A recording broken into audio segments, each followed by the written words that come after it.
All right. Hello, everybody. I'm awake. I'm here. We've had a day. So I think that probably since we've been together, I think we've probably stayed at like more than 50 Airbnbs together, right? I would say that because we've had trips where we've stayed at at multiple. a different one every night or two. So probably over 50 Airbnbs that we've stayed at together. This, I think, was our worst Airbnb experience that we've ever had. So it's taking the cake.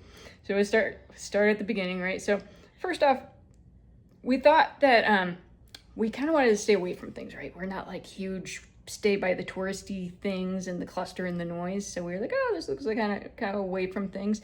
We didn't think it could be too away from things because it's Hawaii and an island and all Small. of that. But we get back, it's like dirt roads and like sketchy gates and like you get way back there and it's this like tiny house that's off the grid, which is kind of cool. So there's mixed feelings. We're like, well, we didn't expect to be so far away from everything, but that's kind of cool. Like, you know, solar powered, all that. We're totally for that.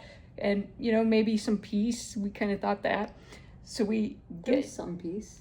We get inside and there's a towel hanging on the doorknob of the bathroom. And I thought that was kind of strange. And I'm like, you know, a towel on the doorknob. I hope this towel is clean. I hope this being here doesn't mean it's not clean. And we walk in the bedroom, and the bed is unmade, except for the corner. Whoever the sick person was who stayed there before us, they like to be, you know, the burrito. Like the first thing I have to do. It still was hospital cornered on the bottom. I forget what that's called, hospital but corners. Is it called They hospital want you to corners? Stay in the bed. Yeah. See, I can't do that. My kids are trained to like as soon as we get in a hotel to like yank it out to undo that, right? So those are still that way. So we're trying to message the host. The host isn't messaging back, and we decide we're gonna go out for dinner. We're like starving, you know. So we're like, well, what if it's evening? What if they don't actually change the sheets? What if the host does respond while we're out to dinner and just comes in here and just like makes the bed? So I will leave it to you. Yeah. So because they responded, but I'm like, it's weird that it wasn't ready. They knew we were coming. Like someone's kind of screwing around. So I took and folded up a piece of toilet paper and put it at the bottom of the hospital corner, like, you know, on top of the bed, on top of the sheet, under the bedspread. Because they were perfect hospital corners. So if someone just straightened the bed, it would still be under there. But if you pulled the bedspread off and then pulled the top sheet off, you'd have to come loose when you took the top sheet off. Yeah. So then on the way to dinner, the host was like really apologetic and like refunded us a night and stuff. So we're like, oh, cool. You know, these things happen. She's like, the cleaners are on their way. Like it's gonna take them like an hour to get there. All that. We're like, no worries. So like we're going at dinner, and by the time we got back to the place, the cleaners were gone. The place did look cleaner. Smelled cleaner. New toiletries. Yeah, new toiletries. But then one of the towels still looked like that towel it was like now on the rack, but like it looked suspiciously. You know how when stuff has come out of the dryer and it hasn't gotten wet since it came out of the dryer, there's that way that a towel looks? And then there's the way it looks when it's been gotten damp and then it's dried off and there's it's just wrinkles different. They don't look the same after that because they've been crumpled up. Yeah. So then, after the towel, Lee goes to... So I go in the bedroom and sure enough, this little folded piece of toilet paper is still between the bedspread and the top sheet. Yes. So they didn't change the sheets. So we messaged the host again. And at some point, we're like... Oh, no, we didn't message anymore that night because it was late. But I decided I was looking under the bed... to see if there were these bins under there. I was going to look for other sheets. And lo and behold, the previous person or somebody left a vibrator under the bed. But in a nice, neat floral print bag. We have pictures of it. Yeah. So, I'm not even going to lie. We're totally gross. We were up for they looked pretty clean. And it was clear that someone had only slept on one side. So we're like, okay. And only one bath towel had been used. So whoever stayed before was a single woman. Oh, but actually it wasn't until the next day that I found the vibrator, because then I was extra disturbed. That just means it's a single woman. It means that it wasn't like a couple having sex leaving jizz on something. That's grosser. Possibly. but we made do with what we had and just like tried to not be like in the sheets, you know what I mean?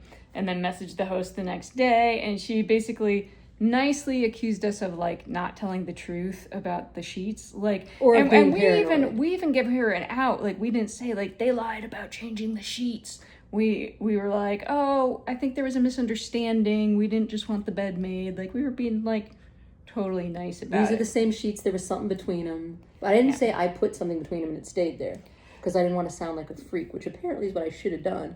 Has been like, here's a picture of paper that I put between them when we went out to dinner. Here's a picture of it when we got back. This can't have stayed here.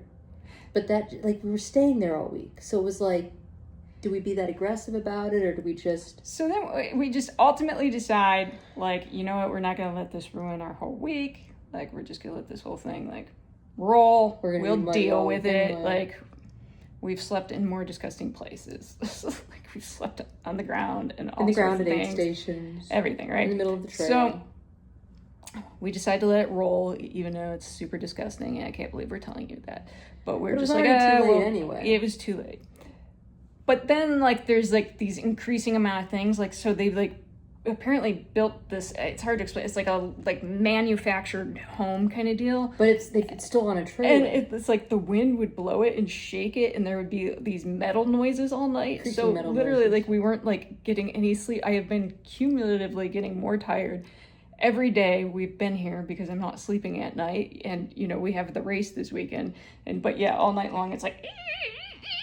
And we're running the fan on AC, but it's too loud. You know what I mean? Like, we're running a noisemaker. Then yesterday we get back, and there's no water. There's no running water. So he messages the host, and the host is like, "Oh, the town, the whole town has the water shut off." And we're like, "Oh, okay." Like, she's like, "Maybe it'll be back on in an hour or two." And so we go to bed. And we wake up this morning and there's still no water. Now you have to remember, we wanted showers last night and everything else. We were out hiking all day, didn't get showers because of the water situation. And then we're having to like pour our drinking water into the toilet tank so that we could even flush the toilet.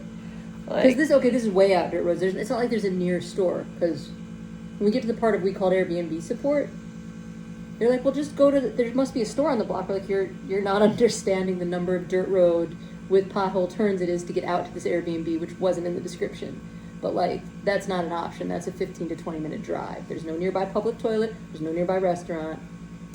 Yes. So we leave the Airbnb. We call Airbnb support, everything. Like, we're working with them to get a refund. Lee had to tell them about the vibrator and stuff. I didn't have to, but I did. Well, she did. Well, because then he was like, well, just have to make sure that things were, if this is the only thing. And I was like, no, it's not the only thing. Because if you call this person, they tell you, the water's on now, and we're exaggerating. You need to know this person, there's other things that have gone wrong that are why we're called you instead of just calling this person again and asking when water will be on, because they already haven't responded. They already didn't respond again that evening. They already didn't respond overnight. And they've already been unsatisfactory about other things. So there's already things. And we also found the water company. And they do put out advisories when there's like a water outage, but there was no advisory. Like, they had no water outages. Like, there was one like all the way on the other side of the island, but yeah, it wasn't the town. Yeah. It wasn't the town. So we vacate the Airbnb and we go out to coffee, and we're trying to find a new Airbnb, and it's like other Airbnbs were showing up. I did glance at this before we decided to make sure get our crap and go, and all these things were showing up. But as we start messaging these people, like, things are different here in Honolulu. As we start messaging people, they're like, oh, it's not available. So, like, all these people have these condos that they're putting out on multiple sites. And so Airbnb says they're available, but they're actually not. And so we actually got, I think, like 5 rejections. Like, we tried to book like 5 different places, and everyone's like, yeah, no, it's not available. It's not available. So then we decided to split the nights, and we're like, okay, well, we can't find one for the entire time we need, so we'll just do a couple nights and then a couple nights, and like, hey, saves us paying for race night. Split it up. And an Airbnb that instant books, if you don't know what that is where you don't have to get, like, the host doesn't have to approve, like, your payment just automatically goes through and you get your confirmation and stuff. So I found one that instant books, and it went through, And we drive and drive, and we've had this crazy nightmare of like this whole cluster through Honolulu. 4-wheel drive through Honolulu and all the difficult turns. I did all the driving. Yes. It was exciting. Yeah, I'm really good. I didn't hit anything. I hate traffic. So yeah, crazy turns, all this. We get to the place and they're like, oh, you have to pay $50 a night for valet. And we both hate valet parking. And we're like, can't we just still use the garage and pay to use the garage, but self-park? And they're like, no, you have to park somewhere in the city. There's like no freaking parking like anywhere near here. They're like, yeah, you have to find your own parking if you're not going to do valet. So we had to do valet. And then like the bell guy is like getting all our race bags that are like covered in mud and like just all grimy. It's so fun. Every time we've been in this situation, it feels so awkward because our shit's like everyone else has nice bags. Yeah, everybody else has nice stuff, and our stuff's like it's made the rounds to lots of races. We got like our Swiss Peaks drop bags that we travel with all the time because they're convenient. They're like putting our race stuff, on the cart, and the guy's like following us around. We haven't even got stuff zipped right. We've got like, because it's not organized, because we had to pack so fast this morning. And like, when were we packing? Like 5:30 or 6 a.m.? Oh yeah, so we had to just like shove it all together because we were trying to get out of there. Because we thought we'd go to another Airbnb and no one would be touching our bags. It doesn't matter. We'll unpack it. We'll just lug it in and organize it. So he's like following us around to the front desk and stuff, and they don't have the reservation. And we're like, oh my gosh, because it was so hard. Like this place was like literally the last resort. We were like, we could not find anything. And I was like, oh my gosh, the instant book went through. Like they didn't get the reservation. Like going out like into one of the little country isn't towns won't work. There's nothing anywhere. Yeah, there's nothing. There's the beach. So know this: if you come to Oahu, I say it right, you can't just like wing it here, at least not in January. I knew that you shouldn't do that. That's how we had booked that place for the whole time. Yeah, we booked that months in advance, thinking it was like splurgy, like a splurgy nice place. We were like, let's just little cabin. Let's just treat ourselves. Close to ocean, away from things. So there was like 5 minutes of downstairs of just like, oh my gosh, we are going to be sleeping in the car and outside for like the last 2 nights leading up to Hurt 100, when the only reason I came out like a week ahead was like I wanted plenty of time to get like rest and relaxation and recover from the travel. But now we haven't. But then finally the host messages back and he's like, oh, that's weird. I don't know why they didn't get it. Let me send it again. And it was just like, so that is our story.